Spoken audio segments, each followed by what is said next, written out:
Good afternoon, graduates. I offer my admiration and respect to you.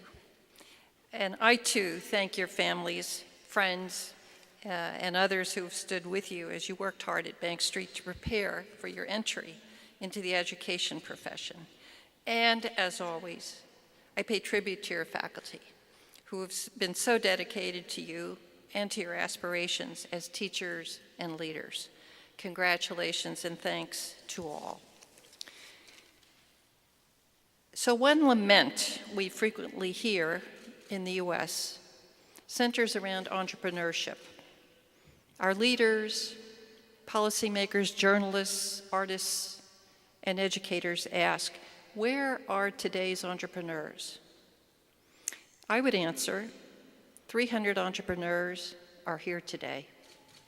Bank Street graduates of 2013 are alive and well.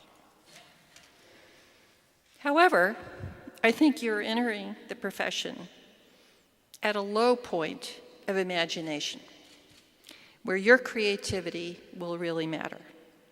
Now, what do I mean when I say this, and how does this contain the seeds of your successes in your profession? First, teachers and leaders have played multiple roles over the hundreds of years. Think Plato, think Aristotle. But the question remains, what are students learning? And the measurement of learning is a complex psychometric challenge to which many have devoted their careers, and to this day, the many still argue about those measurements, looking for data that are valid and reliable over time. Certainly, today's teachers and leaders have educational standards, and there is a common core curriculum to deal with. And very often, policymakers and school leaders are determining what you teach. Much of this work does connect to quantitative outcomes and measurement.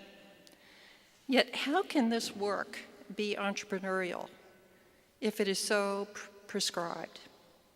I think Bank Street teachers have the grit and the spirit to inject their own approach, the Bank Street approach, to teaching and learning, one which is attached to curiosity and invention, and inject that into a highly regulated environment. Second, how can you measure the effectiveness of a Bank Street graduate who knows how to inspire a group of students or a group of teachers to work collaboratively on a project? Here, you put on a slightly different hat, one more suited to qualitative outcomes. And this leaves many of us wondering whether the imperative to measure and quantify will somehow stifle the teaching and learning environment. I hope not, but only time will tell.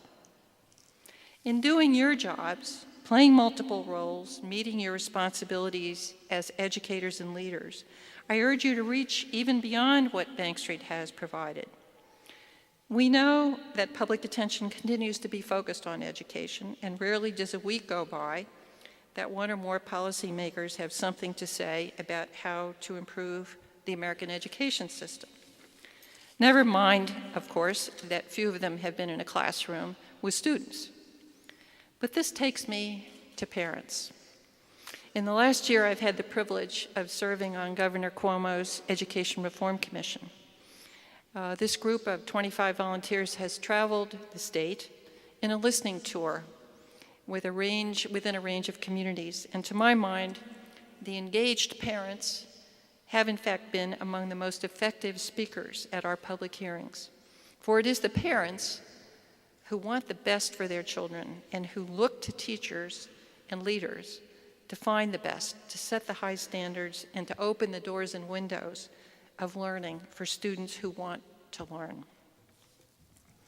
In closing, I invoke John Seely Brown, a scientist I admire who studies the digital world and the ways in which all of us are using new media.